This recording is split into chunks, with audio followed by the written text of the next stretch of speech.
Hello, gamers. I'm the Lights. GMs, week 3. 2 new ones this week. New gun, Braytech Osprey rocket launcher. New GM, Psi Ops Moon. Let's get it. So first up, the new rocket. Rockets are kind of the bee's knees right now for boss DPS in Destiny. Basically every boss in the game dies to a full team spamming rockets for just a few seconds. Some of the best rockets for this purpose are stuff like Cold Comfort, Apex Predator, Hothead, All of the best rocket launchers in the game have something in common, though, that they do not have in common with the Braytech Osprey. That is that the Braytech Osprey is a high-impact frame rocket launcher, whereas all of the best DPS rocket launchers are either aggressives or adaptives. This is because the adaptives and aggressives have 10% higher base damage, just for free. All the high impacts get in exchange for losing that 10% damage is higher base blast radius. So yeah, not off to a great start. 10% damage really isn't the end of the world, but it's impossible to ignore that fact. This rocket just will never be optimal unless you need a rocket launcher right now and you don't have a single decent roll on an aggressive or an adaptive. Getting into those rolls a bit, they're fine. For damage perks, we have Frenzy and Lasting Impression. We've also got Bipod here. I believe Bipod is stated to be getting a buff in the near future, but for the moment, it is horrible to the point that it instantly kills a roll for anything other than abusing its ammo retention for weapon swaps. For first column perks to pair with Lasting or Frenzy, we have Autoloading Holster, Field Prep, Envious Assassin, all great perks. And we even have Cluster Bombs here in the first column, which is highly irregular. Cluster Bombs is a damage buff, giving you 8 additional explosions after the rocket.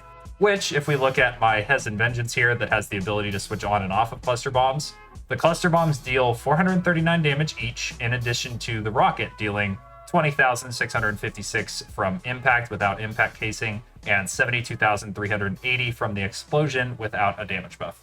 Which makes the Cluster Bombs damage contribution pretty negligible. Barely more than impact casing, and definitely not enough to save the archetype difference. So if you have the ability to get literally any aggressive or adaptive rocket launcher, it's just gonna be better. The blast radius of high impacts I could see being useful for like PvP maybe, but Braytech Osprey is a hard pass for me, and I wouldn't recommend keeping any, to be quite honest. I know that sounds harsh, and yeah, like I said, 10% isn't that big of a deal, but it's unfortunately just strictly worse than other options, and therefore I can't recommend it from a meta perspective, but those rolls are definitely usable if you're so inclined. So now on to the strike, the Moon Psi Ops Battlegrounds. Obviously this activity has been around for quite a while, but not as a GM. From what I remembered from the normal activity, I expected this to be pretty hard as a GM. Lo and behold, it is pretty hard. It's hard to gauge exactly how hard compared to other GMs just because it's still so new to us, but it's pretty hard. And I definitely had a harder time in this strike than I did in the Lightblade, for example, which is a notoriously hard strike, at least this season. That could be because I understand Lightblade much more intimately. Similar sort of things going on in this strike, though. We're up against Barrier and Unstoppable champions with an Arc threat, Arc and Void singes, and Overcharge machine gun. So as a refresh, that means all of your Arc and Void damage is increased by 25% in this activity, as well as any machine gun, regardless of element. And if you're on an Arc or Void subclass, your kinetic weapons get a 25% damage bonus as well. These effects do not stack, so for example, a Void machine gun will only do 25% extra damage despite there being both Overcharge machine gun and Void singe. For Barrier and Unstoppable champions, we have artifact support for glaives and hand cannons for Unstop. There is also Suspend, Arc Blind, Stasis Shatter, and Solar Ignitions. For Barrier, we have Auto Rifle from the artifact, as well as weapon damage while radiant, Void weapons with volatile rounds, and Strand unraveling rounds. Speaking of Strand, for team composition, having a single Strand player is once again going to be one of the biggest recommendations I can give, and I expect that to hold true for the entire season. This can be any class, Titan Hunter or Warlock, and this player can feel free to run either Aeons or Cenotaph for Warlock, or a subclass buffing exotic like Abeyant Leap. And on the topic of Aeons, I'd once again highly recommend Aeons or Cenotaph on one player. I expect that to hold true all season as well. And if your Strand player isn't on Aeons, I'd recommend they be ran by a Void Hunter. You don't need a Void Hunter, but Invis has a ton of value for a few parts in this strike.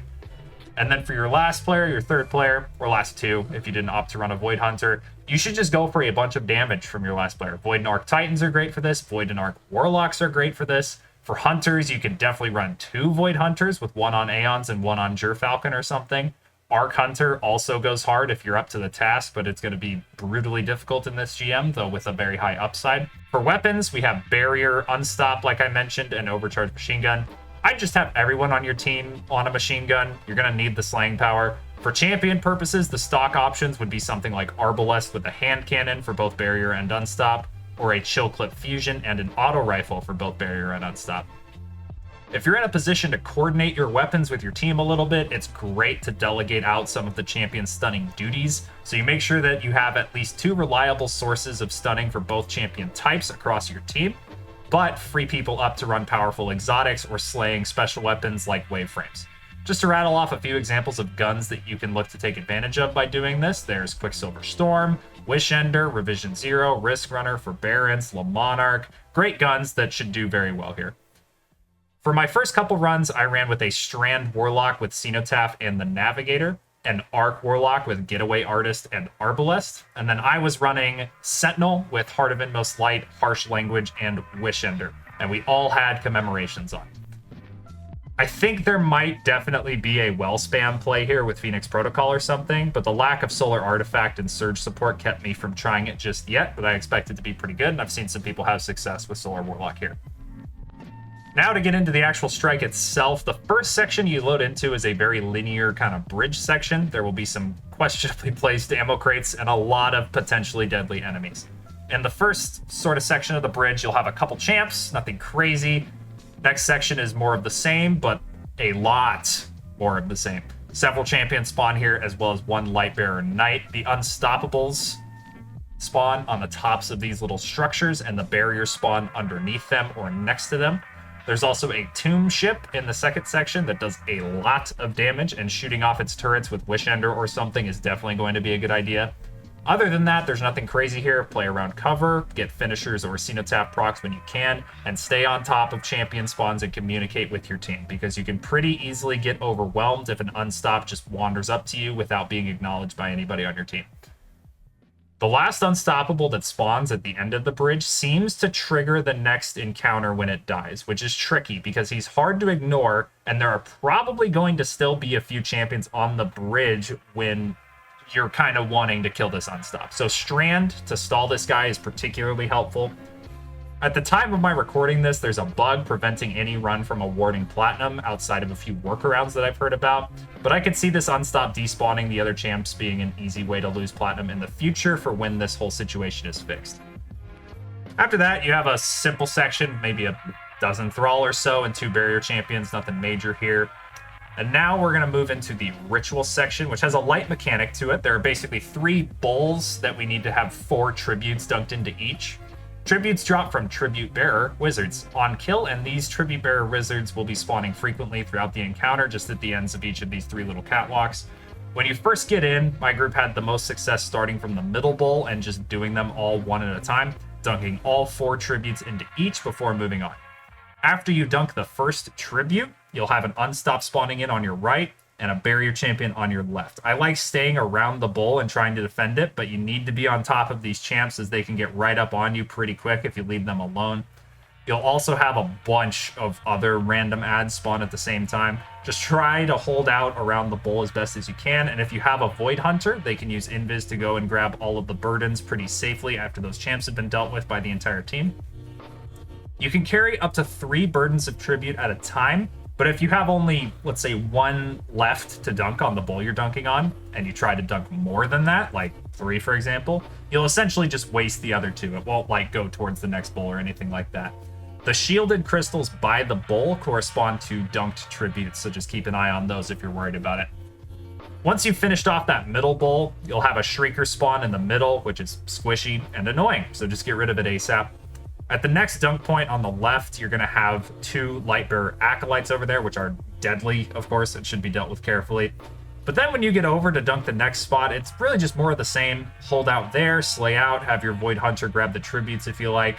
And then once that second bowl is done, once you've dunked all 4 into there, you're going to have an Unstop and a normal yellow bar ogre spawn pretty much right in front of you, and you should try to nuke them as soon as possible.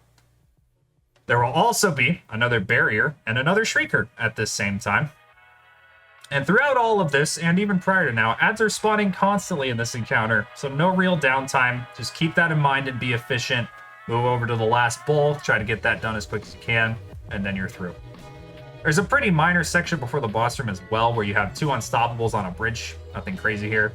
And then the boss will emerge from a portal, along with maybe a dozen or so adds from random doors around the area. You can play pretty far back here and just plink away at the adds and the boss, but if you play too far back or don't move up after you finish the ogres, a shrieker will spawn behind you, and you don't want that. The boss will be detained by scions once it gets down to about a quarter HP, and then you'll get teleported to the boss room. Activating the boss encounter via hitting the little synaptic spear here fills your super bar, like in most similar encounters. So if you have a bubble, you have a well, whatever that will persist, you can pop them and then get it right back from starting the encounter. First task you'll have is to get the boss down to its first health gate when it's at 2/3 health. Lots of enemies spawn in for this first health gate, but no champs. So if you have something like a well, you can just focus the boss down and then move on. Otherwise, I'd recommend playing on this ledge on the upper right and just plinking away at the boss when you have downtime, but otherwise focusing on staying safe and dealing with the numerous adds. What follows the first health gate is probably the hardest part of the strike. You'll have an unstop and a barrier spawn in the middle.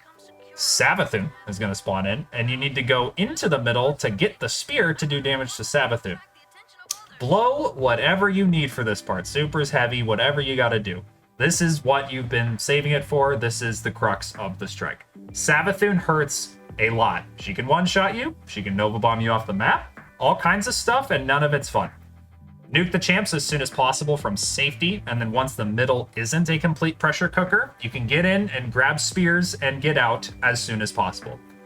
You don't have to all do this together. In fact, I'd recommend you don't, so you don't get AoE one-shot by Savathun, but I'd highly recommend you do everything in your power to have everyone on your team have a spear whenever possible.